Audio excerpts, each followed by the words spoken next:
21 লক্ষাধিক মৃত ভোটারকে তালিকা থেকে বাদ দেওয়া হয়েছে। নারী ভোটারদের যথাযথ অন্তর্ভুক্তির অভাবে পুরুষের সাথে নারী ভোটারের ব্যবধান বেড়ে প্রায় 29 লক্ষে গিয়ে দাঁড়ায়। বাদ পড়া নারী ভোটারদের মাঝে সচেতনতা সৃষ্টির মাধ্যমে সেই ব্যবধান উল্লেখযোগ্যভাবে কমিয়ে আনা হয়েছে। আইন সংশোধন করে ভোটার হওয়ার যোগ্যতার তারিখ প্রতি বছর 1 জানুয়ারির পরিবর্তে কমিশন কর্তৃক নির্ধারিত দিনে নির্ধারণ করা হয়েছে। এর ফলে 31 অক্টোবর 2025 পর্যন্ত যোগ্য তরুণ ভোটারগণ ভোট দিতে পারছেন। গত 18 নভেম্বর প্রকাশিত তালিকা অনুযায়ী বর্তমানে দেশে ভোটারের সংখ্যা দাঁড়িয়েছে 12,76,95,183 জনে। এর মধ্যে পুরুষ ভোটারের সংখ্যা 6,48,14,907 জন এবং নারী ভোটারের সংখ্যা 6,28,79,042 জন।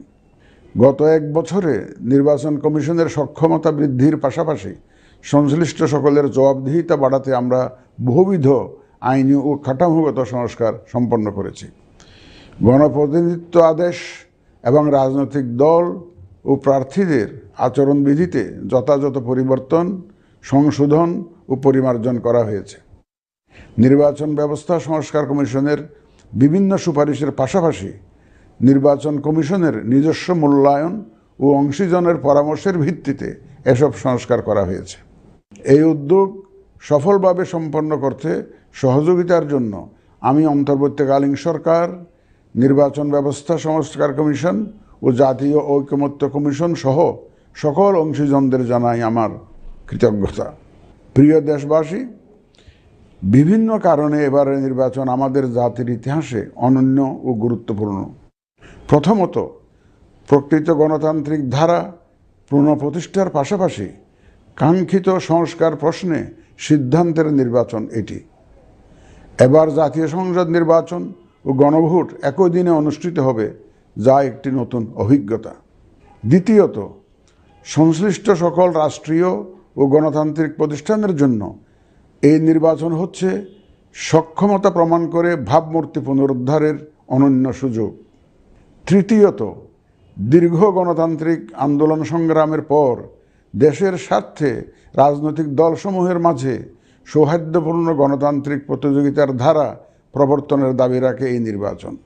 চতুর্থত, প্রায় অকার্যকর পোস্টাল ভোট ব্যবস্থাকে পরিমার্জন করে এই নির্বাচনে একটি কার্যকরী রূপ দেয়া হচ্ছে।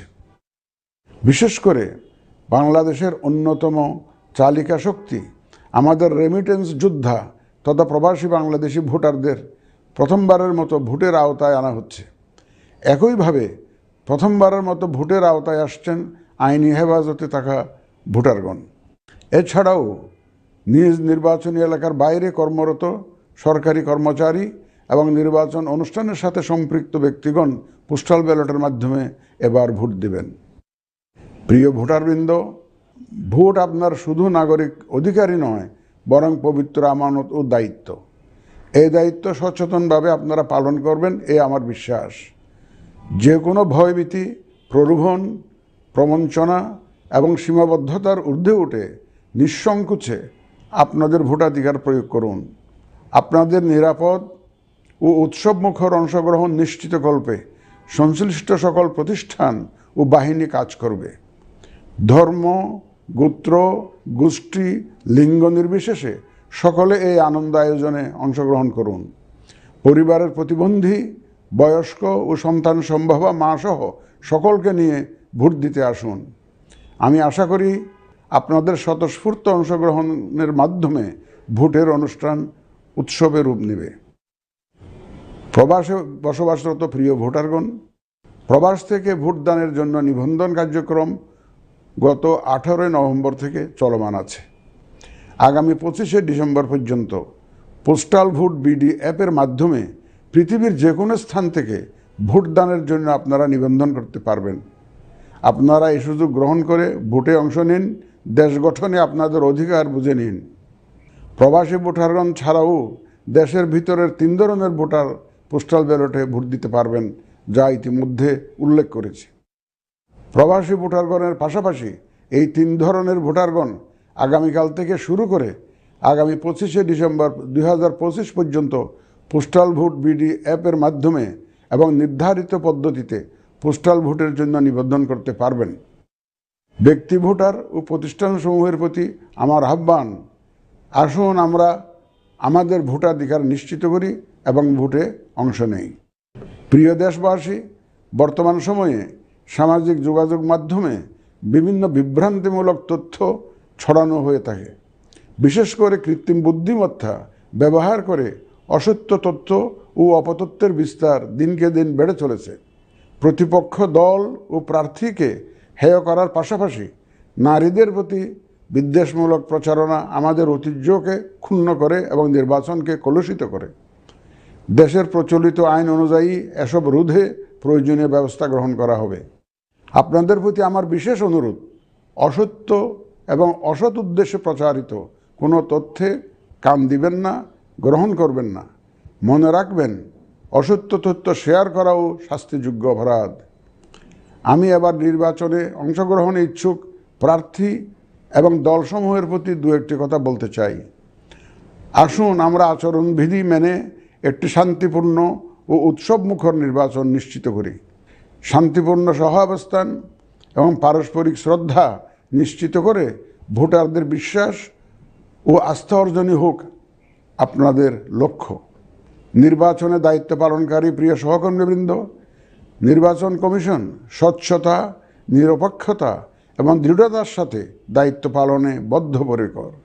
কমিশনের অংশ হিসাবে আপনারা নির্ভয়ে সততা ও নিরপেক্ষতার সাথে দায়িত্ব পালন করবেন। মনে রাখবেন, এ ব্যাপারে কোনো শিথিলতা বা গাফিলতি সহ্য করা হবে না। একটি সুন্দর ও গ্রহণযোগ্য নির্বাচন অনুষ্ঠানে সংবাদ মাধ্যম ও পর্যবেক্ষক সংস্থার সহকর্মীদের ভূমিকা অপরিসীম। আপনারা স্বাধীনভাবে সর্বোচ্চ পেশাদারিত্ব, নিরপেক্ষতা ও বস্তুনিষ্ঠতার সাথে আপনাদের দায়িত্ব পালন করবেন, এটি আমাদের প্রত্যাশা। প্রিয় দেশবাসী, আমি এই পর্যায়ে নির্বাচনী তফসিল তথা নির্বাচন সংক্রান্ত সময়সূচি ঘোষণা করছি। আগামী 2026 সালের ফেব্রুয়ারি মাসের 12 তারিখ রোজ বৃহস্পতিবার 300 আসনে ত্রয়োদশ জাতীয় সংসদ সাধারণ নির্বাচন এবং একই সাথে জুলাই জাতীয় সনদ সংবিধান সংস্কার বাস্তবায়ন আদেশ 2025-এর উপর গণভোট অনুষ্ঠিত হবে। ত্রয়োদশ জাতীয় সংসদ নির্বাচনের জন্য মনোনয়নপত্র দাখিলের শেষ তারিখ আগামী 29শে ডিসেম্বর 2025 রোজ সোমবার। মনোনয়নপত্র বাছাই হবে আগামী 30শে ডিসেম্বর 2025 রোজ মঙ্গলবার হতে 4 জানুয়ারি 2026 রোজ রবিবার পর্যন্ত। রিটার্নিং অফিসারের আদেশের বিরুদ্ধে কমিশনে আপিল দায়েরের শেষ তারিখ 11 জানুয়ারি 2026 রোজ রবিবার। কমিশনে দায়েরকৃত আপিল নিষ্পত্তির তারিখ 12 জানুয়ারি 2026 রোজ সোমবার থেকে 18 জানুয়ারি 2026 রোজ রবিবার পর্যন্ত। প্রার্থিতা প্রত্যাহারের শেষ তারিখ 20 জানুয়ারি 2026 রোজ মঙ্গলবার।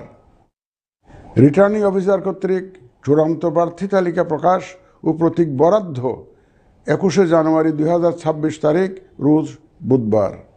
নির্বাচনী প্রচারণা চলবে 22 জানুয়ারি 2026 রোজ বৃহস্পতিবার হতে ভোট গ্রহণ শুরুর 48 ঘন্টা আগ পর্যন্ত তথা আগামী 10 ফেব্রুয়ারি 2026 রোজ মঙ্গলবার সকাল 7:30 পর্যন্ত। ভোট গ্রহণ হবে 2026 সালের ফেব্রুয়ারি মাসের 12 তারিখ রোজ বৃহস্পতিবার। নির্বাচন প্রক্রিয়ায় সকল রাজনৈতিক দল ও প্রতিদ্বন্দ্বী প্রার্থী সহ ভোটারদের আন্তরিক অংশগ্রহণ ও সক্রিয় সহযোগিতা কামনা করছি।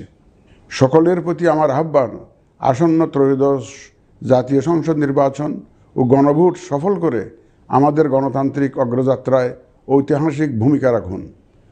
মহান আল্লাহ আমাদের সহায় হন।